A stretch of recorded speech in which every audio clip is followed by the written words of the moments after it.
Just remember the Lord will hear, and the answer is always great. Our God is able, He is mighty, He is faithful. He never sleeps, He never slumbers, He never tires of hearing our prayer. When we are weak, He becomes stronger. So rest in His love, cast all of your cares on Him.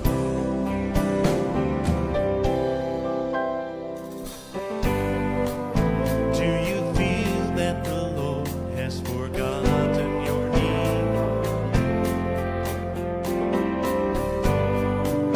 Just remember that God is always working in ways you cannot see. Our God is able, He is mighty, He is faithful. He never sleeps, He never slumbers, He never tires of hearing our prayer. When we are weak, He becomes stronger. So rest in His love, cast all of your cares on Him. He never sleeps, sing it. He never sleeps, oh no. He never tires of hearing our prayer. When we are weak, He becomes stronger. So rest in His love, cast all of your cares on Him.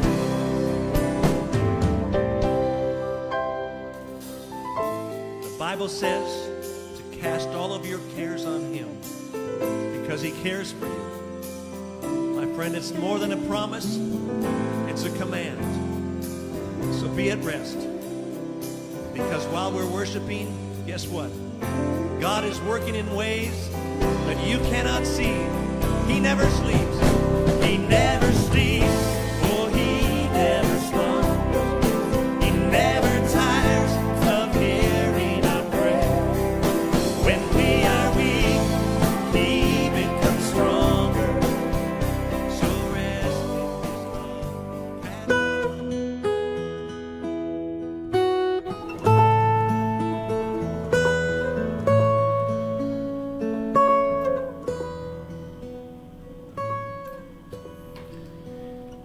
Isang magandang gabi na naman po muli na tayo ay magkakasama-sama sa gabing ito ng pag-aaral ng salita ng Panginoon.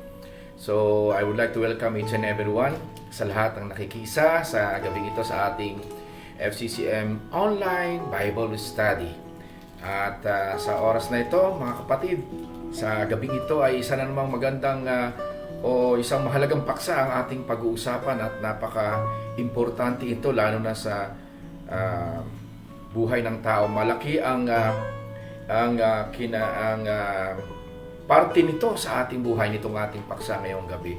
Kaya mga kapatid, bago tayo umpisa ay manalangin muna tayo at hilingin natin sa Panginoon na tayo ay gabayan at ingatan at patuloy na buksan ang ating puso sa pag-aaral ng Kanyang salita.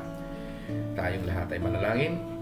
O Ama naming makapangyarihan, maraming pong salamat sa gabing ito. Muli kami ay tinipon mo, kahit kami magkakalayo, pinagsama-sama mo kami, kahit kami ay narito lamang sa platform ng FB Online, live streaming, Panginoon, sa aming Bible study. Ngunit nadoon, Panginoon, ang inyong pakikisa at pag-iisa sa aming mga puso at isipan sa pamamagitan ng banal na Espiritu Santo. Hinihiling po namin, Panginoon, na pangunahan mo kami, bigyan mo kami ng wisdom at patuloy na buksan ang aming mga puso at isipan sa aming pag-aaralan sa paksa sa gabing ito.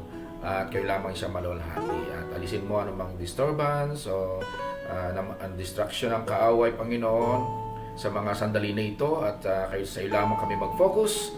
At madama namin ang inyong paggabay at pag-iingat sa gabing ito. Maraming pong salamat. Kinukumit po namin ang aking mga kapatid na mag-join pa sa mga sandaling ito. At galing pa sila sa trabaho, patuloy na bigyan mo sila ng enthusiasm at kalakasan, kagalakan, at kasigalan sa kanilang katawang physical, maging sa pag-iisip, Panginoon, upang patuloy na makasama. At welcome po sa lahat na nakikisa ngayon sa gabing ito sa ating pag-aaral ng salita ng Panginoon. Maraming pong salamat. This we pray in Jesus' name. Amen. Ayan, mga kapatid, magandang gabi po sa inyong lahat at welcome po ang bawat isa sa pakikiisa sa ating pag-aaral sa gabing ito. Ang ating pong topic sa gabing ito ay about material witness. No, material witness, how to minister with money. Uy, mga kapatid, pwede pala yun, no? Pwede pala yung hindi lamang ikaw yung salita ng salita. Hindi lamang ikaw yung share ng salita ng Panginoon, kundi pwede pala yung mga means o yung mga wealth natin o yung mga blessing natin ay pwede nating magamit sa pagmi-minister, sa ministry ng Panginoon, sa paglilingkod sa Panginoon. At yan ang ating tatalakayin sa gabi na ito. So, tunghayan natin mga kapatid, sabay-sabay natin pag-aralan ang salita ng ating Panginoon. So, Jesus talk about money in very many passages. So, ang Panginoong Jesucristo maraming binabanggit about o pinag-uusapan about sa salapi o pera o pananalapi sa kanyang mga salita.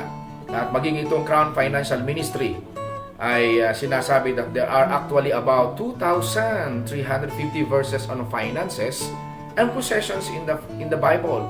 So it is just right to think that generally speaking, money is an important consideration for Christians. So pinapakita dito na mahalaga parte ng buhay ng isang tao, lalo na maging ng isang Kristiyano, ang sinasabi nating pananalapi, no? Ayan nga ang sinabi ng Crown Financial Ministry. Itong Crown Financial Ministry is a Christian non-profit that helps, no? Sa Christian non-profit organization that helps people to improve their finances and promotes stewardship values all over the world. So ito po ay non-denominational evangelical Christian ministry with the mission of equipping servant leaders to live by God's design for their finances, work, and life to advance transformation. So yan po yung ginawa nila ng pag-aaral dito about sa money. So tingnan natin mga kapatid ang ilang importanteng bagay tungkol dito sa pananalapi. But while money is not to be the highest priority in our lives, the way we use it is important. Yes, napaka-important nito kahit nasalbihin natin na talagang hindi naman talaga ito yung pinaka highest priority sa buhay natin, kundi ang ating Panginoon. Let us consider some biblical reasons why and how money is to be an important part of Christian ministry. Tingnan natin, tutunghayan natin, bakit nga ba napaka-importante ng pera o ng pananalapi o ng salapi sa buhay ng isang Kristiyano. May mga ibang kadahilanan, ilang kadahilanan na ating tutuklasin sa gabing ito. Ano yung isa sa mga ano itong mga ilan sa kadahilanan na dapat nating malaman? Unang-una, money will either be our master or slave. Naku, ang salapi daw o pera ay maaring maging master natin o tayo ay maging slave. Ano mga kapatid? Ano ba pagka ikaw ay master? Pag sinabi yung master, ikaw ay yung nasusunod, ikaw ay nag-uutos. So ikaw ay nagpapalakad, ikaw ang nangunguna, so ikaw ang kumokontrol sa iyong mga nasasakupan o sa iyong mga subordinates kapag sinabi nating master. Ano naman yung pagsalitang na slave? Pag sinabi nating slave, sa Tagalog, alipin. So, ikaw ba? Gusto mo ba ikaw ay maging alipin? Pasabihin natin na yung mga pilosopo dyan, di ba rin maging alipin, basta alipin ng pera. So, hindi ito yung dapat marinig natin sa isang Kristiyano o sa mga mananampalataya about the money. Okay, so first off, we need to be certain that it will be one or the other. Dapat talaga meron, hindi pareho. Dapat isa or the other one. It cannot be both. Hindi pwedeng sabay. And it will not be neither. So it will be one or the other. Yan ang ating dapat malaman. Isa lang ang ating dapat pipiliin. At ang bawat Kristiyano, alam natin dapat kung ano yung ating pipiliin. So what did God say in Matthew chapter 6 verse 24? Tingnan natin kung anong sinasabi rito. Ang sabi sa Matthew 6:24, no one can serve two masters. Either you will hate the one and love the other, or you will be devoted to one and despise the other. You cannot serve both God and money. Mga kapatid, malinaw po ang sinasabi. Hindi pwede tayong magkaroon ng dalawang amo. Kapag tayo mayroong dalawang amo dyan o dalawang sinusunod, maaaring ang isa ay kahit kagagalitan mo o magagalit ka, o isa ay mga ginugusto mo o minamahal mo. No? So, hindi pwede. Kailangan, maaaring isa ay tapat ka, yun namang isa ay dinidespise mo. So, hindi pwedeng dalawa. Dapat, isa lang. Okay? So, being free, we should not be slaves to money. So, tayo ay malaya na mga kapatid. So, hindi dapat tayo nagiging alipin muli. Rather, we should be its master as we use it to serve the Lord and His people. So, kung ang pag-uusapan ay pananalapi, ang pag-uusapan ay mga financial na aspeto o pera, ay talagang ang sinasabi ng salita ng Panginoon ay hindi tayo napapaalipin. Hindi tayo nagpapakontrol sa salapi o sa pera. Dapat ito ay ginagamit, minamaster natin ito sa paggamit, sa pagsiserve sa ating Panginoon at sa kanyang mga anak, sa kanyang mga tagasunod, sa ating mga kapatiran. So there is no halfway, walang 50-50, no? Or compromise, hindi tayo nagkukompromiso. Hindi yung sabi, sige, ibibigay ko yan, pero dito pa rin ako. So, hindi pwede yun. Hindi pwedeng lukewarm tayo. Pag sinabi natin yes, yes. Pag sinabi natin no, no. Yan ang para sa Panginoon. No? Money should be controlled.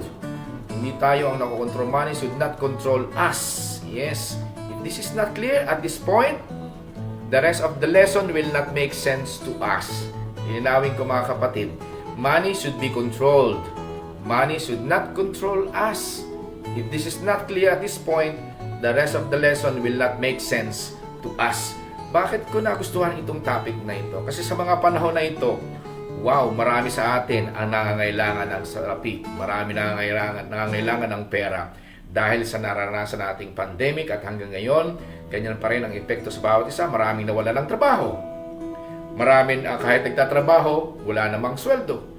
Merong tatrabaho, may sweldo, pero binawasan, more than half. Ay marami kang binabayaran. So, napaka-importante talaga ng salapi, ng pananalapi o ng pera sa ating buhay. Kaya nga, kahit ano ang mangyari, mga kapatid, sa ating pag-aaral na ito, kailangan maging malinaw.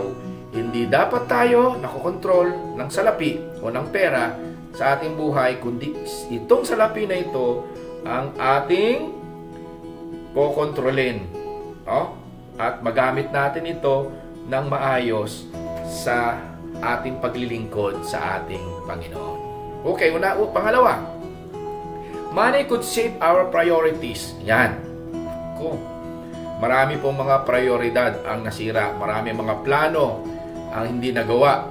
Maraming goal ang hindi na-reach because of this pandemic, because of this situation that we are experiencing right now. Na right? So, yung mga priorities, dahil sa pera, nawala ng trabaho, hindi mo na malaman kung ano yung unahin mo. Nagugulo na yung isipan natin at lagi tayong nag-worry, ano nang gagawin natin, ano na ang mangyayari sa future ng mga anak natin, ano na mangyayari sa future ng family natin.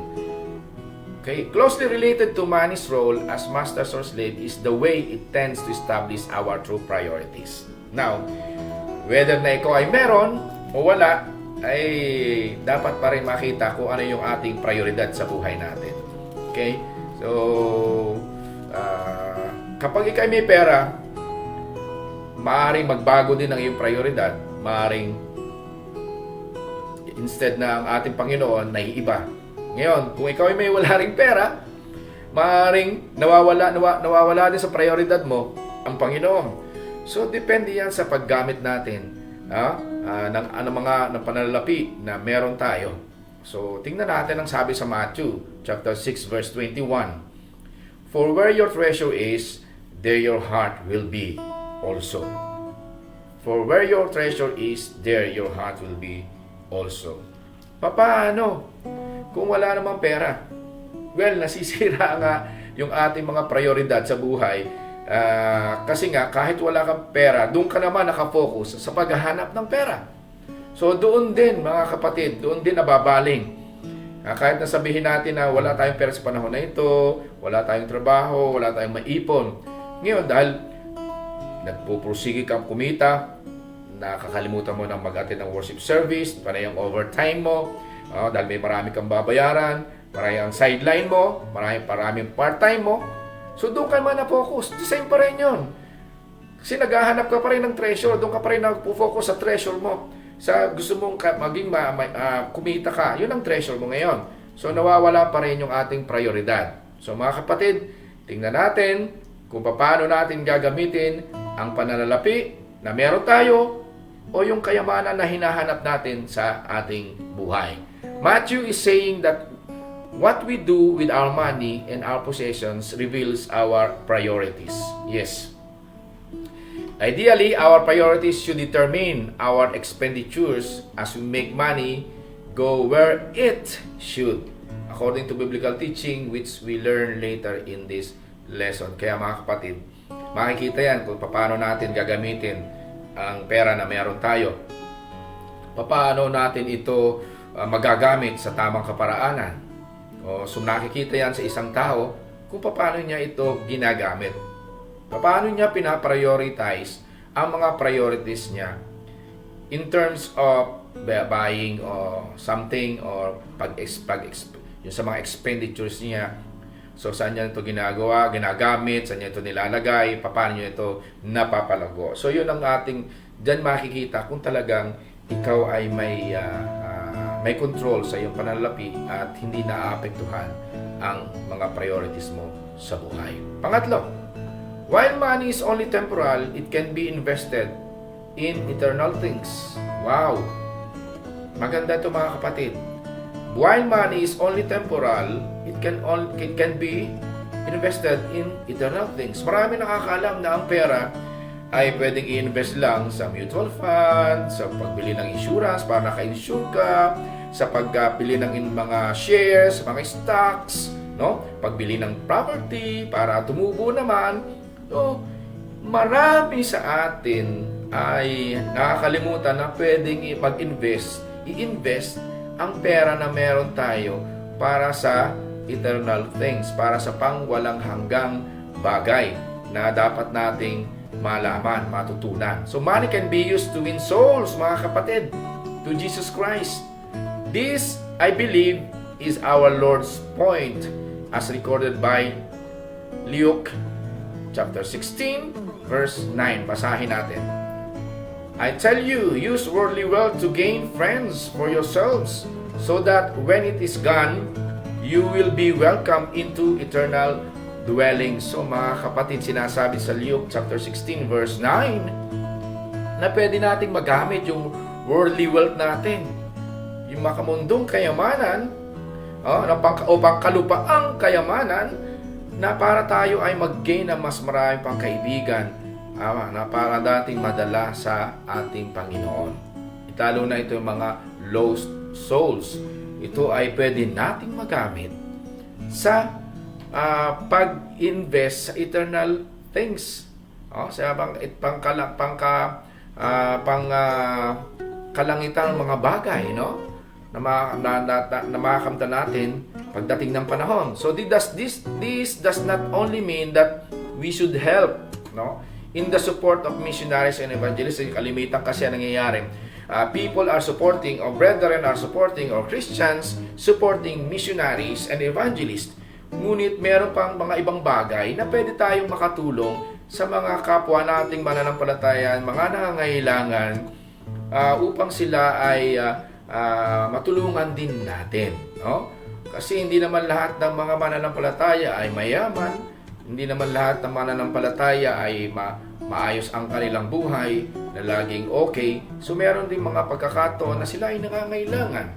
So lalo na yung mga hindi pa tumatanggap sa ating Panginoon. So this means we may leave a generous tip at the restaurant. Maaari. Mga kapatid, pwede tayong mag-tip pag kumakain tayo sa restaurant, yung mga mahilig kumain sa restaurant. Okay? So, pwede kayong mag-tip.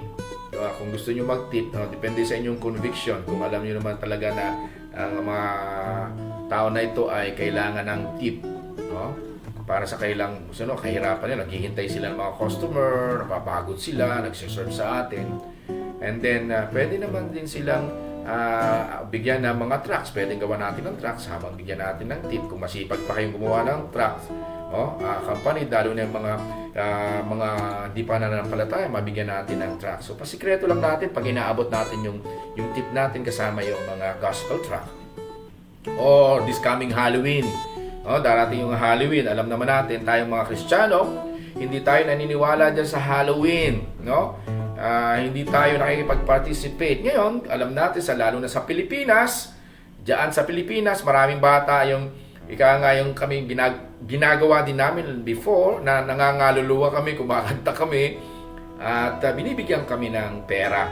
So, pwede naman natin na mag-grab tayo ng candies o magbigay ng pera with children's tract. Samahan din natin ito. Isang way din ito, mga kapatid, upang makapag-share ng salita ng Panginoon. Isang way ito pag-minister sa ating Panginoon.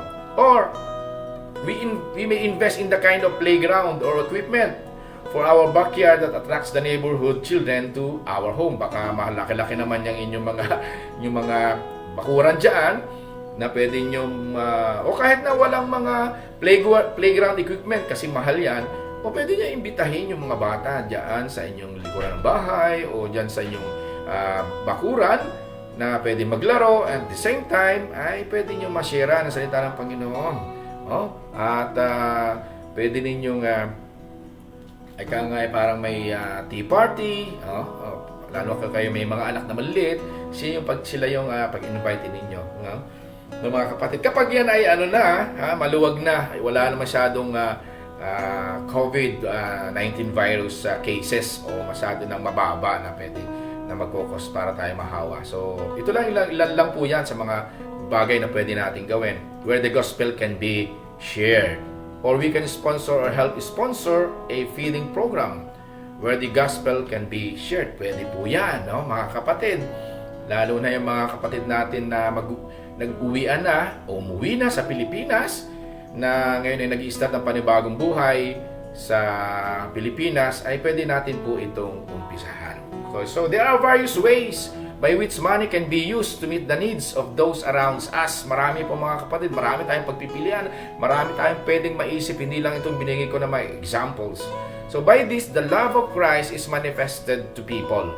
So when people are ministered to in this way, a door could open by which Jesus' love for mankind could be proclaimed.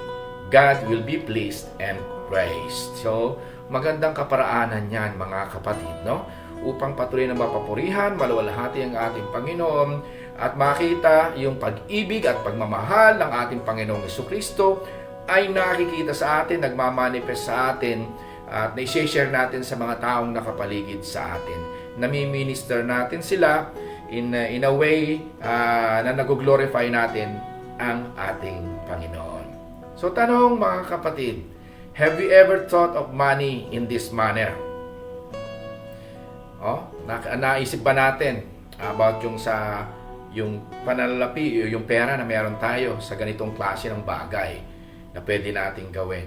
Ang naisip natin ngayon ay di ba uso niya yung mga plantitas, o pwede ka na rin maging plantito o plantita, and then pagka marami ka nang naitanim, ay bumili ka ng ibang mga binhi, and then pag marami na ito, pwede mong lagyan ng sabitan mo ng trucks, no? Ipamigay mo mga sa kapitbahay mo, no? O kaya invite mo sa kanila, no? Bigyan mo ng counting seminar, kung marunong ka sa pagtatanim, ganito po ang paraan ng pagtatanim nito, and then bibigyan ko po kayo ng isang tigi-tigisa, samahan mo na ng trucks, di ba po ba, mga kapatid, maganda yon, ano? So, and how else can we make use of temporal money to achieve or produce eternal things? So, pwede po kayo mag-isip kung ano pa yung mga bagay na pwede nating magamit yung ating pananalapi para ma-achieve natin yung o makapag-produce tayo ng eternal things. So, now, let us consider some principles in handling material resources or money. So, malinaw po sa atin yan, mga kapatid, yung ating nakita kanina na ilang bagay na dapat natin ibang mga some biblical reasons why and how money is to be important part of Christian ministry. Ngayon, tingnan natin, let us consider some principles in handling material resources or money. Okay, basahin muna natin itong Matthew chapter 25 verses 14 to 27. So medyo po ito mahaba, basahin po natin ng mabilis, malinaw at malakas upang patuloy nating maunawaan. Basahin po natin verse 14. Again, it will be like a man going on a journey, who called his servants and entrusted his wealth to them. To one he gave 5 bags of gold, to another 2 bags, and to another 1 bag, each according to his ability. Then he went on his journey. The man who had received 5 bags of gold went at once and put his money to work and gained 5 bags more. So also the one with 2 bags of gold gained 2 more. But the man who had received 1 bag went off, dug a hole in the ground, and hid his master's money. So after a long time, the master of those servants returned and settled accounts with them. The man who had received 5 bags of gold brought the other 5. Master, he said, you entrusted me with 5 bags of gold. See, I have gained 5 more. His master replied, well done, good and faithful servant. You have been faithful with a few things. I will put you in charge of many things. Come and share your master's happiness. The man with 2 bags of gold also came. Master, he said, you entrusted me with 2 bags of gold. See, I have gained 2 more. His master replied, well done, good and faithful servant. You have been faithful with a few things. I will put you in charge of many things. Come and share your master's happiness. Then the man who had received 1 bag of gold came. Master, he said, I knew that you are a hard man, harvesting where you have not sown and gathering where you have not scattered seed. So I was afraid and went out and hid your gold in the ground. See, he is what belongs to you. His masters replied, you wicked, lazy servant! You knew that I harvest where I have not sown and gathered where I have not scattered seed. Well then, you should have put my money on deposit with the bankers, so that when I returned, I would have received it back with interest. So mga kapatid, nakita natin, no? Nakita natin itong ating binasa ng Matthew 25 verses 14 to 27, yung tatlong servants na pinagkatiwalaan ng kayamanan ng gold, bags of gold ng kanilang master. At nakita natin kung paano nila pinalago, kung paano sila sumunod sa kanilang amo o sa kanilang master. Merong na doble,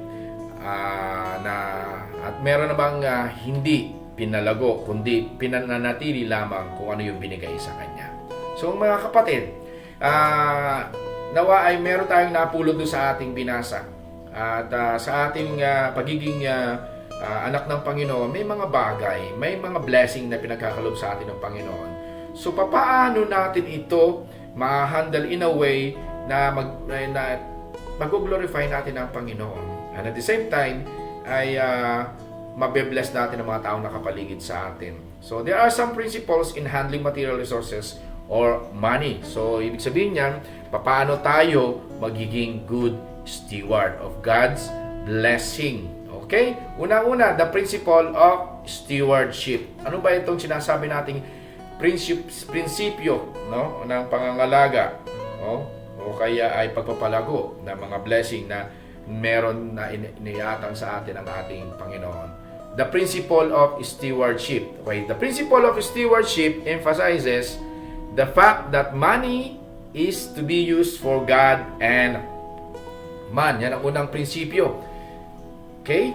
Na ang pera ay kailangan gamitin natin para sa ating Panginoon at sa mga tao. Sa mga tao na nakapaligid sa atin. So, ito yung tinatawag nating magiging good steward. So, stewardship implies that God has given material possessions to men in order to further His work among people, especially the believers. So, mga kapatid, tayo ay pinagkatiwalaan ng ating mga Panginoon, ng ating Panginoon.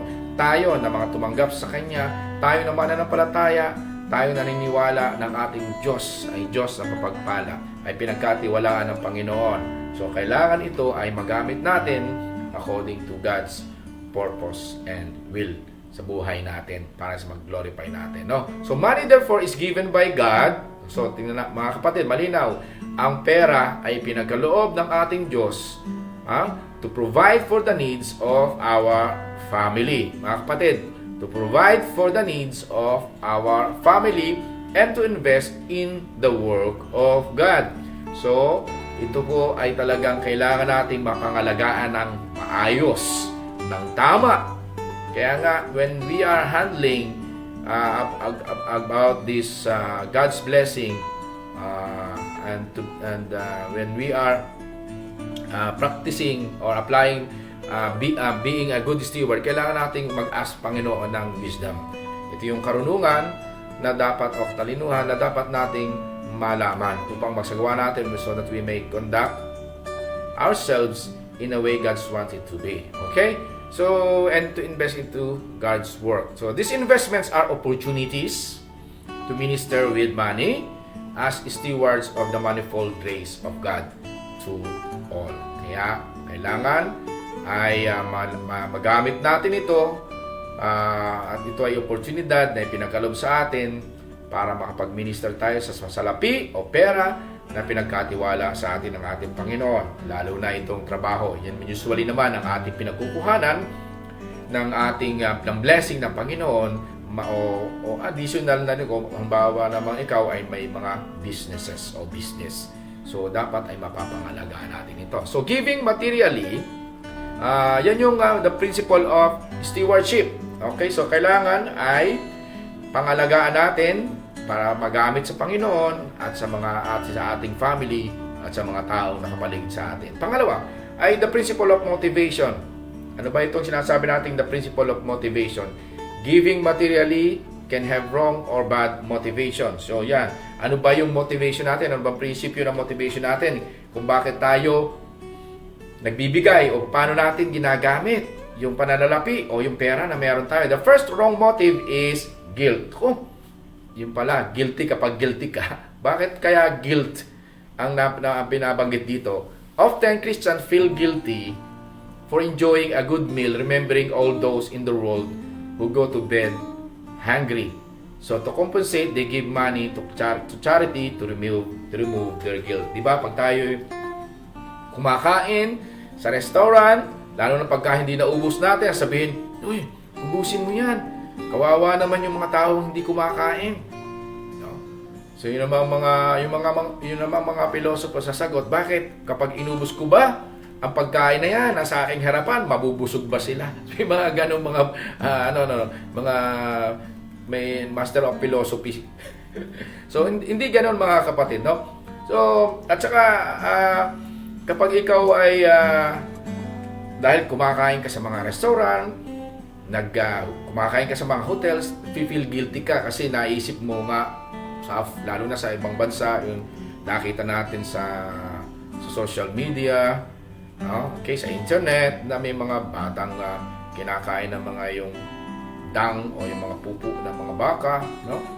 So, nakita natin, naawa tayo. So, ngayon, parang hindi tayo mag-guilty dahil kumain tayo sa mga luxury restaurant high-end restaurant, ay to compensate for this, para maalis yung guilt feeling natin, ay magbibigay tayo sa mga charity. So ito ba yung ating motivation?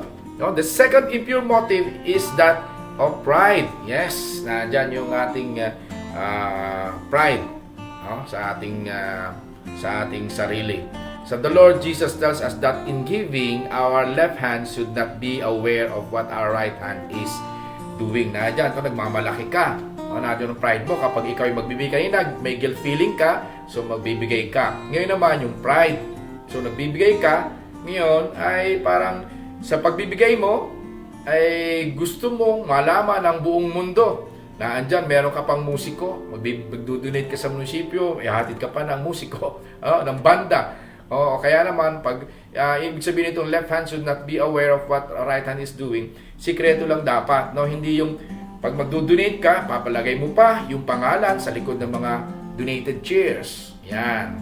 O kaya naman, nakapaskil dyan, yung malaking tolda, o kaya yung ano ba yun? Tarpaulin. Na talagang makikita pa yung pangalan, donated by His Excellency or Her Excellency. So in other words, we should not announce our giving so people would not praise us for it. So hindi na kailangan na hindi na pangalandakan natin na tayo ay magbibigay. Pwede natin gawin yan in secret, lalo na sa mga panahon na ito. Okay? No, na marami na ngailangan, marami pa rin walang trabaho. You can ask your friends kung sino ba nangangailangan. Pwede nating tulungan in a small way. Pwede natin bigyan ng mga grocery items. O kaya ay kung ayaw mo nang ibili items, bigyan mo na rin lang sila ng pera instead na ibili mo ng grocery items. At hindi mo na ipagsasabi. Sikreto mo na lang. Okay? Maliban lang kung may nalaman talaga ito ng mga kaibigan mo at gusto rin magbigay. So, well, accept it. Okay? Pero kapag tayo magbibigay o tutulong sa ating kapwa, make it a secret. Okay? So, a third evil motive for giving is greed. Yan. Kasakiman. One passage that could be used as a proof text is Luke chapter 6 verse 38. Paano ba nagiging ang motivation ay yung pagiging greed? Sabi ito, give and it will be given to you. A good measure, pressed down, shaken together, and running over, will be poured into your lap. For with the measure used, it will be measured to you. Paano ba ito nagiging pumapatak sa pagiging sakim o greed? Greed o kaya nga ay ito ay para talagang ganid, no? Yung ganid. So take note of the last line. People take this to mean that the more you give, the more you will receive. So same measure. So kapag ikaw daw ay nagbigay, kung ano yung binigay mo, yun din daw ang babalik sa iyo. So kaya ka magbibigay, tapos dadamihan mo pa, kasi babalik din daw sa iyo yung binigay mo. So, nasan yung pagbibigay, mga kapatid? Kung inihintay mo rin pala maibalik sa iyo yung ibinibigay mo, ano yung motivation mo? So, wala rin pala kasi parang ginagawa mo lang ay quits, no? Stalemate. Patas lang. So they give because they make it as an investment in order to receive. Kasi nga yung matatanggap mo, masisikat ka pa o malalaman magiging known ka. Nasa bait naman ito, nagbibigay, pero ang motivation mo ay kasi para bumalik yon more than what you have given. So, hindi dapat ito yung nagiging panuntunan natin sa buhay natin. Hindi ito yung tatlong bagay ang nagiging panuntunan o nagiging motivation natin sa pagbibigay. Magbibigay tayo because God commands us to give. Magbibigay tayo because God is a good God who shares and cares to people, no? So, ganun. Whether na yan ay bumalik o hindi, basta ginawa natin ito at ang ating motivation is to glorify God and to bless people around us. Yun ang kailangan natin na gawin. At hindi itong tatlo na itong bagay na natin nakita. Yung pagiging greed, yung guilt feeling, at saka yung yung sinasabi natin kanina na motivation mo ay yung pride, no? So, hindi po dapat yan. Pangatlo, mga kapatid, isa pa sa principle, yung principle of partnership. The principle of partnership reminds us of the relationship that giving creates between the donor and the recipient. So this truth should encourage biblical giving to support what is good and right and discourage giving to false teachers or religion. So dapat mga kapatid, sinusuportahan natin ang mga nangangailangan, nagdo-donate tayo ng mga dapat na bigyan natin. Ang katotohanan dapat ay alam natin kung sino ang ating binibigyan, kung sino ang ating sinusuportahan. At kailangan ay malinaw ito kapag tayo ay nagbibigay. Hindi basta-basta nagbibigay tayo. Marami tayo kasing nakakita dyan na binibigyan natin. Sino ba yung kapartner natin sa paglilingkod sa ating Panginoon?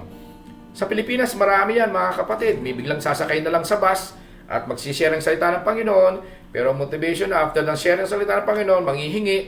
And then, magbibigay ka naman kasi sinag-share ng salita ng Panginoon. Well, tingnan natin saan napupunta yung pananalapi na sinusuporta mo rito. Yan ba ay talagang sa gawain ng Panginoon? O yan ay mga kulto na ay napupunta lamang sa kanilang mga leader o sila yung pinapahirapan ng kanilang master? So, tingnan natin mga kapatid, maging malinaw ito at maging maging careful tayo sa pagbibigay sa mga taong humihingi ng mga donasyon o humihingi ng tulong. Sabi sa Matthew chapter 10, 40-42, if anyone who welcomes you, welcomes me. And anyone who welcomes me, welcomes the one who sent me. Whoever welcomes a prophet as a prophet will receive a prophet's reward. And whoever welcomes a righteous person as a righteous person will receive a righteous person's reward.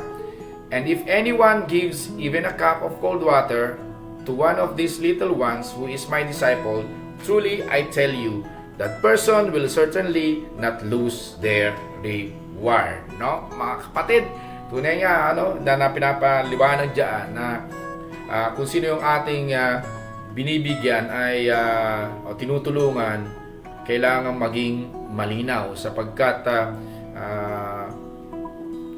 sa ating binasa kanina ay talagang dapat alam natin kung sino tinutulungan natin, kung sino binibigyan natin, maging certain tayo doon sa mga tao na tinutulungan natin. So the point of this verse is very significant. We become partners with those whom we support, and accordingly therefore we share in their rewards.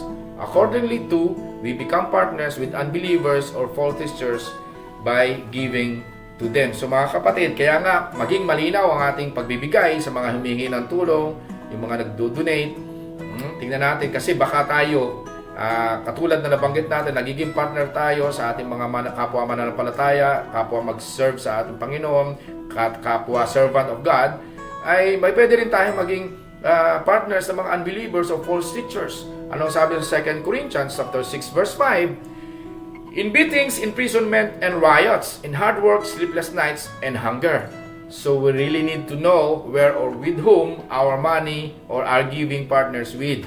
How can we be sure? So tingnan natin mga kapatid, baka naman yung ating dinodonate napapunta na sa mga NPA pala, akala natin sa mga taong naghihirap. Yung pala ito sa mga taong gustong sumira sa ating government o maging sa atin na akala natin ang galing magsalita. Pero mga bulaang propeta ito mga kapatid. So paano tayo makakasigurado na ito talaga ay doon sa dapat mapunta o hindi tayo pagiging partner ng mga unbelievers at mga false teachers? Una-una ay bago tayo magbigay ay interviewin muna natin, alamin muna natin kung saan ito mapupunta, kung saan bang klase ng anong denomination ito, sino kanilang mga leaders. So huwag tayo basta magbibigay. Hindi ito dapat tayo ay nag-interrogate o tayo masyadong matanong. Sinisigurado lang natin na tayo ay hindi nagiging partner with these unbelievers and false teachers. So wag po natin yang maging maingat po tayo. Then another one is the principle of priorities. Principle of priorities. Ano yung dapat nating pina-prioritize sa buhay natin? Ano yung mga priorities natin na dapat nating inuuna? Lalo na kapag tayo ay nagbabahagi o tumutulong sa kapwa. Una, We should prioritize people over programs or facilities. In terms of priorities, it is people over program. It is our fellow men over facilities. Do we agree fully or partially?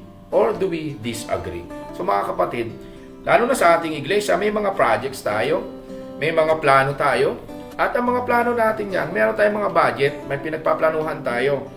Ngayon, paano tayo makakatulong sa ating kapwa?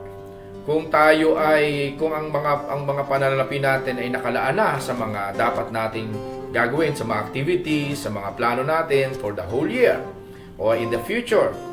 Okay? So, kailangan titingnan natin, ito bang tao na ito na tutulungan natin ay talagang kailangan. So, we have to set our priorities over all those mga priorities na meron tayo. So, ang kailangan, ang importante ay yung buhay ng isang taong nangangailangan in terms of kung ang pag-uusapan natin ay yung mga programa o mga facilities na gusto nating ma-develop o ginagawa natin. So, kailangan ay mauna ang pangailangan ng isang tao, lalo na ang ating kapatiran, over those programs, over these facilities na meron tayong binabalak o meron tayo sa mga panahon na ito.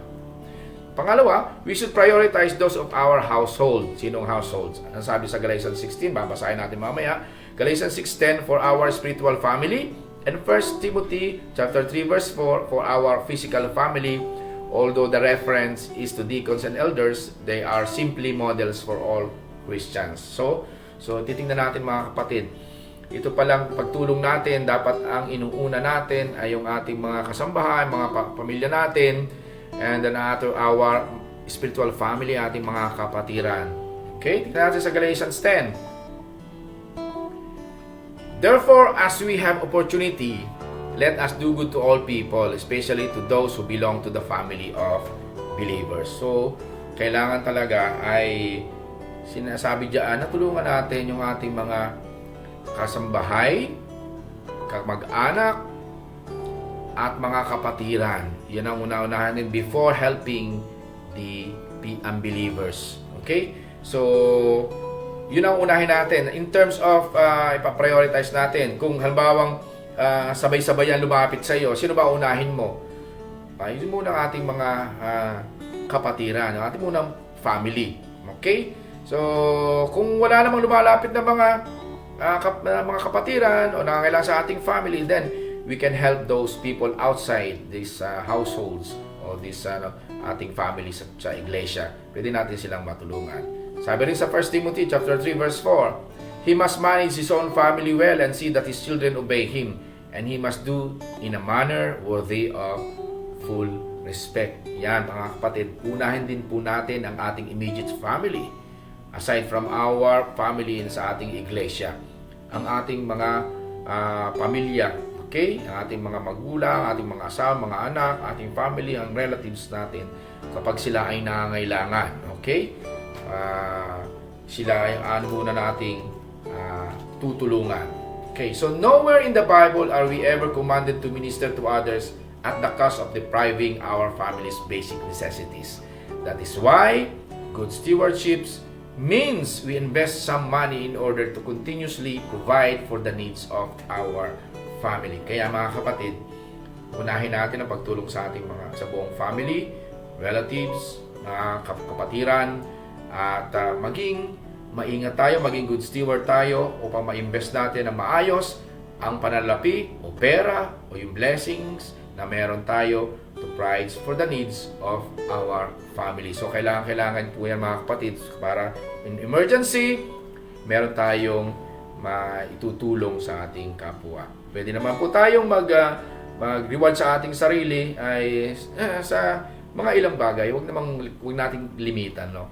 Then we should prioritize to meet the needs of our fellow Christians before those of unbelievers. So yan po ang Galatians 6:10 na ay muna fellow Christians natin before yung mga tao nakapaligid sa atin na hindi ka mananampalataya. Sabi dito sa Galatians 6:10, therefore as we have opportunity, let us do good to all people, especially to those who belong to the family of believers. So kailangan ay tulungan natin sa anumang kaparaanan na mabuti para makatulong sa ating kapwa. So we should prioritize giving to those who minister to us in our various needs as well. Kasama po yan. Lalo na yung mga ating mga mananampalataya, sa ating mga leaders, sa ating mga pastors na nag-feed sa atin, na nagmi-minister sa atin. We should also we should also care for them. We should also think of their welfare. Dapat ay hindi lamang tayo nag-iisip ng kapakanan ng bawat isa sa ating sarili. Tayo lang gusto mag-receive ng mag-receive. I'm not telling you because I am the pastor of our church. I'm not telling you because on behalf of my pastors. But that is what God is saying. We have to prioritize also those who ministers us in various needs. So hindi dapat tayo nagiging selfish. Na gusto lang tayo yung mag-receive, tayo lang yung may pangangailangan. Lahat tayo may pangangailangan, whether you are a leader or an ordinary member. We have to take care each and every one. So this is our way of paying it back, even as we pay it forward to others as well. Ito yung kaparaanan upang sila ay matulungan natin, mapasalamatan natin, matulungan natin sa mga tulong na nagawa sa atin, or dahil sa natulong na nagawa natin, we are paying it forward. Kaya naman, sa nangyari sa buhay mo, ay tinutulungan mo naman yung ibang tao dahil sa nangyari sa iyo, paying it forward. Ini-advance mo na yung mga tulong na nagawa sa iyo o ginagagawin pa sa iyo. Okay? So Galatians chapter 6 verse 6.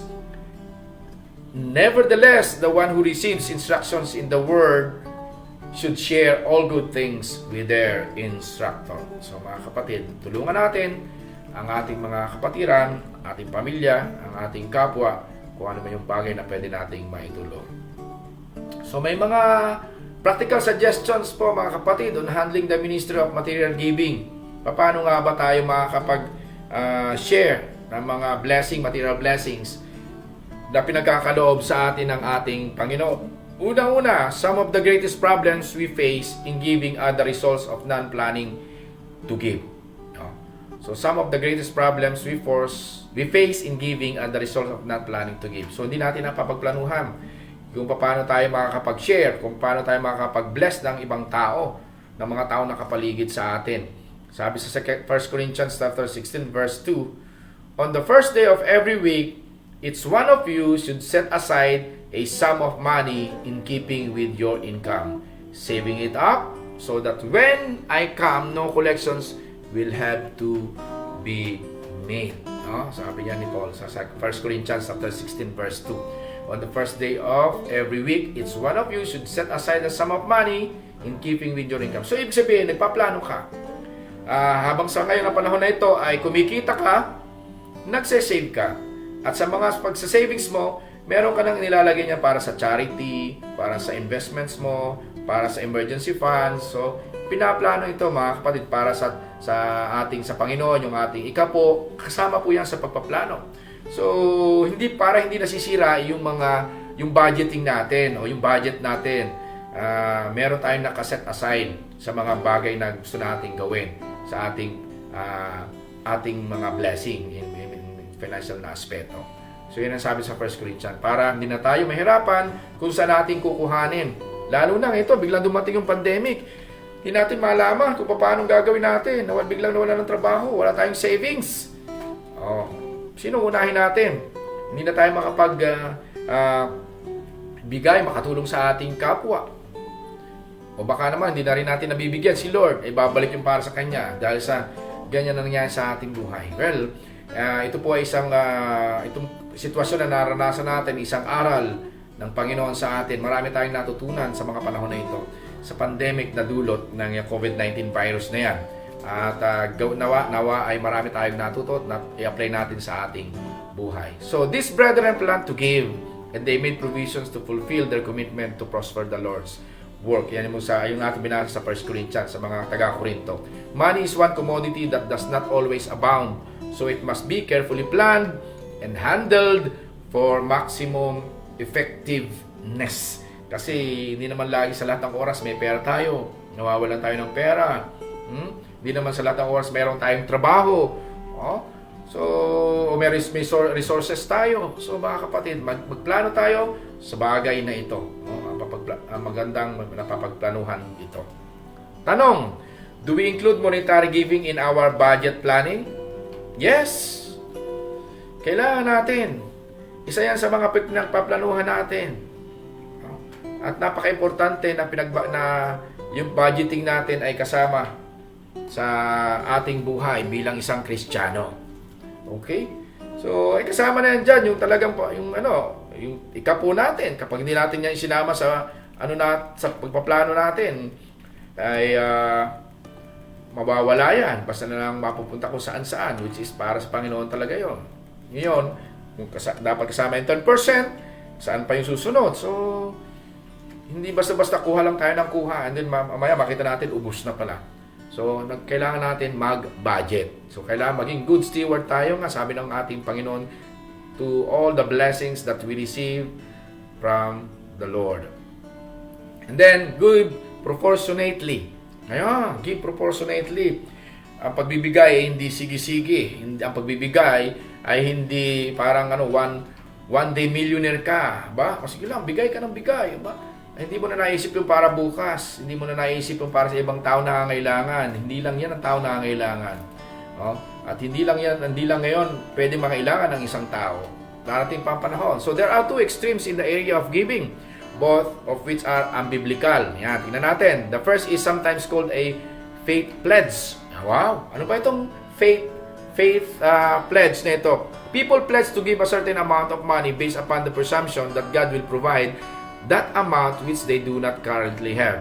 Oh, anong ginagawa nila dito? What do the following verses say against this? At before that, we read the verses. Ay, ang ginagawa, sige, magbibigay ako.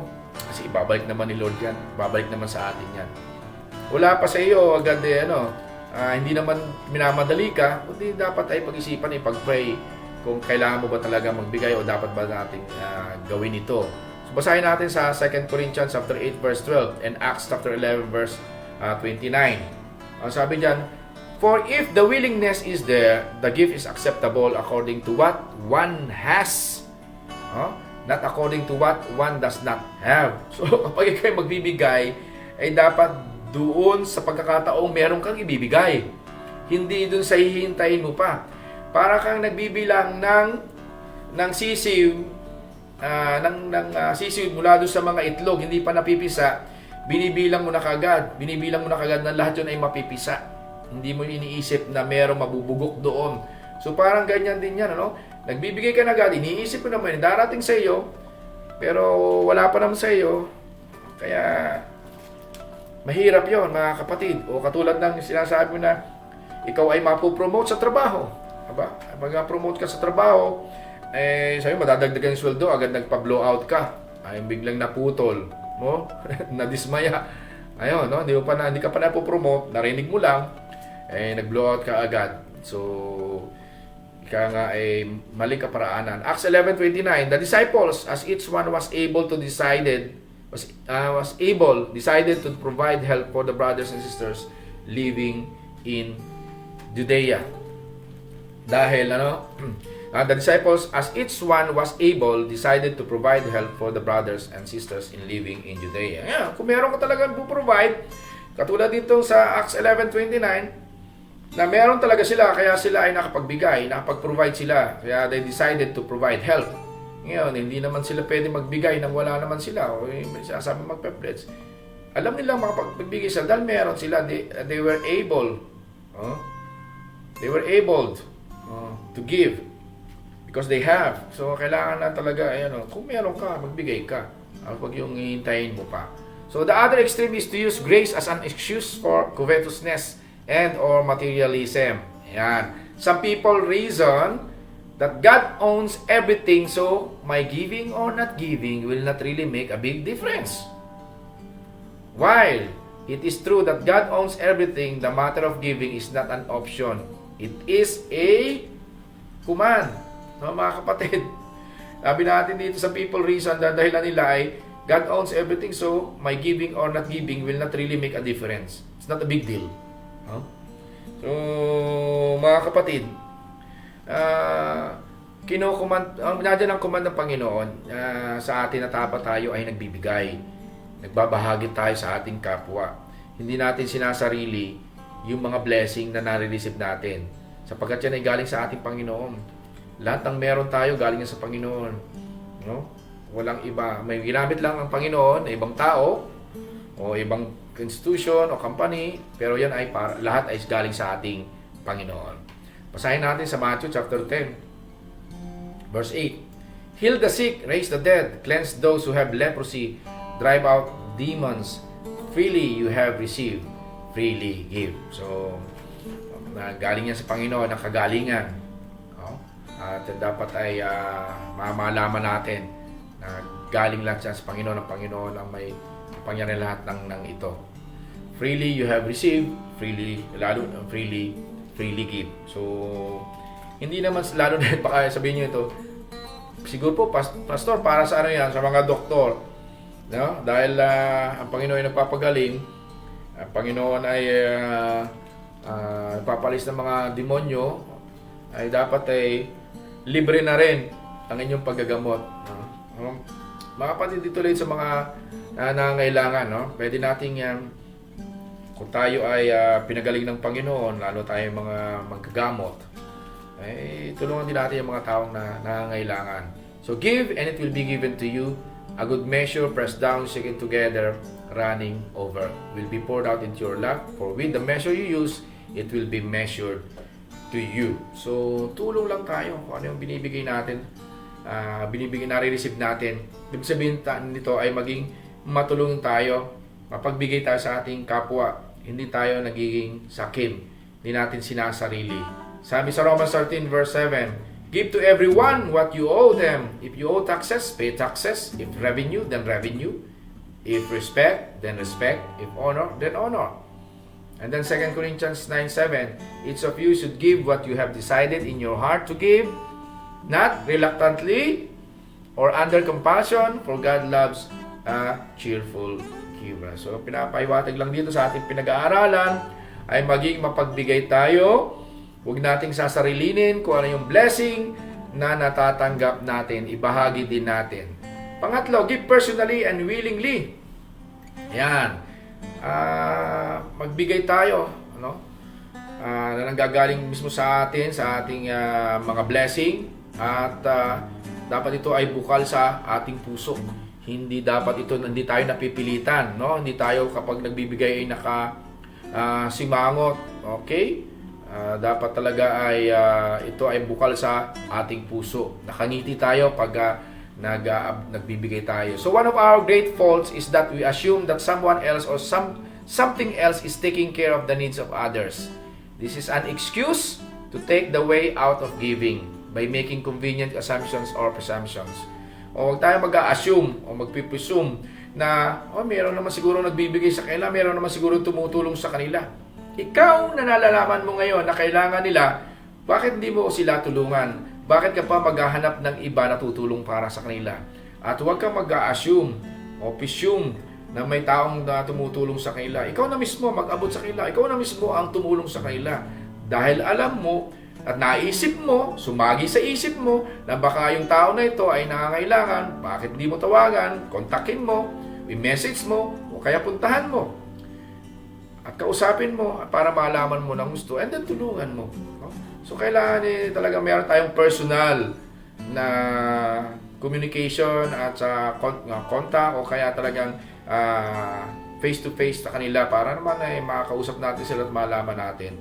At may panalangin din natin aside dun sa ating itutulong sa kanila. Acts 20 verse 35 is a good motivation or good motivating verse to get us started in obeying this command. Ano ba sabi dito?